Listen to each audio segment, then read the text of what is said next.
پھر فرمایا کہ یہ قیامت جو ہے وہ واقع ہو کر رہے گی کہ ہم نے زمین کو بچھونا نہیں بنایا۔ بسم اللہ الرحمن الرحیم، نحمدہ ونصلی ونسلم علی رسولہ الکریم، اما بعد۔ گزشتہ درس میں ہم نے سورہ نبأ کی ابتدا کی 5 آیتیں جو ہے ان کا ترجمہ اور تفسیر پڑھا تھا۔ آج کے درس میں انشاءاللہ ہم مزید 5 آیتوں کا ترجمہ اور تفسیر پڑھیں گے۔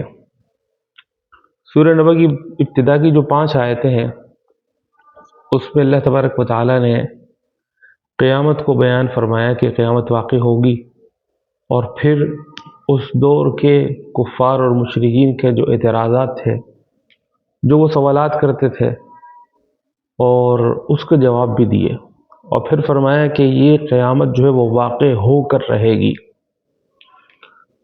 اب چنانچہ جب قیامت واقع ہو کر رہے گی تو آخری درس میں نے یہ بات بھی آپ حضرات کے سامنے رکھی تھی کہ قیامت واقع ہونے کے لیے اللہ تبارک و تعالیٰ نے کچھ دلائل پیش کیے ہیں۔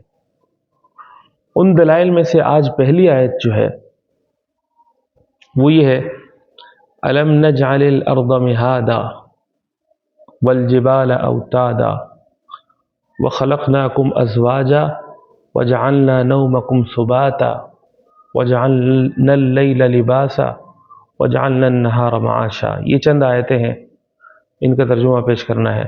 پہلی آیت میں اللہ تبارک و تعالیٰ فرماتے ہیں کہ ہم نے زمین کو بچھونا نہیں بنایا،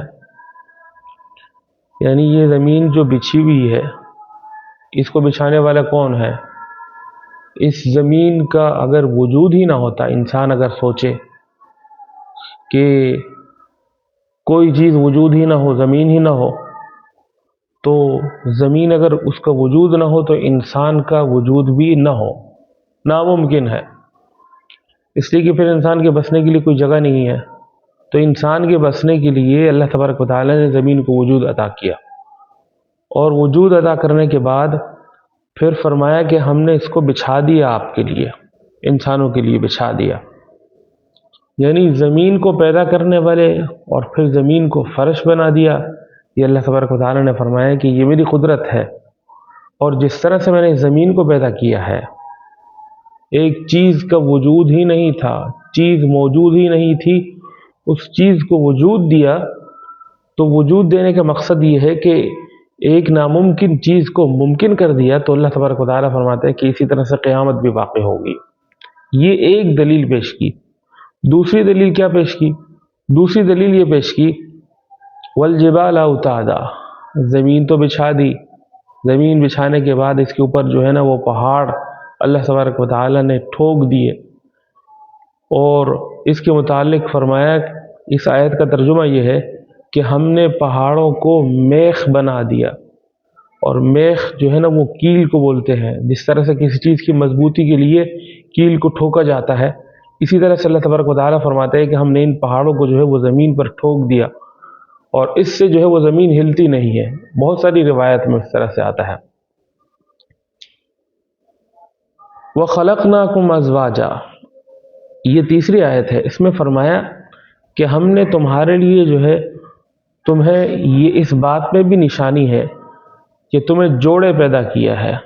یعنی جوڑے سے مراد جو ہے وہ مذکر اور مؤنث ہے، میاں بیوی ہے۔ اگر انسان اس تخلیق پر بھی غور کرتا ہے تو اس کو اللہ تبارک و تعالیٰ کے وجود پر جو ہے وہ اس کے سامنے دلیل واضح طور پر آ جاتی ہے۔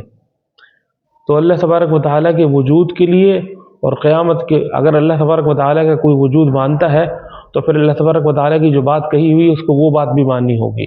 وہ بات کیا ہے کہ قیامت ہو کر رہے گی۔ تو یہ اللہ تبارک و تعالیٰ نے ایک تیسری دلیل پیش کی ہے کہ جس طرح سے ہم نے تمہیں جوڑے پیدا کیا ہے، اسی طرح سے قیامت واقع ہو کر رہے گی۔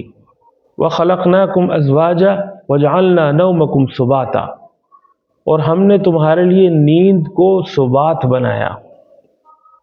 سبات کسے کہتے ہیں؟ سبات کے لغوی معنی لکھے گئے ہیں کہ مونڈنے والی، اور مونڈنے سے کیا مراد ہے؟ جس طرح سے انسان کا بال، انسان کے سر کے بال جو ہے وہ اس کو ٹرنڈ کر دیا جاتا ہے، اس کو جڑ سے اکھاڑ دیا جاتا ہے،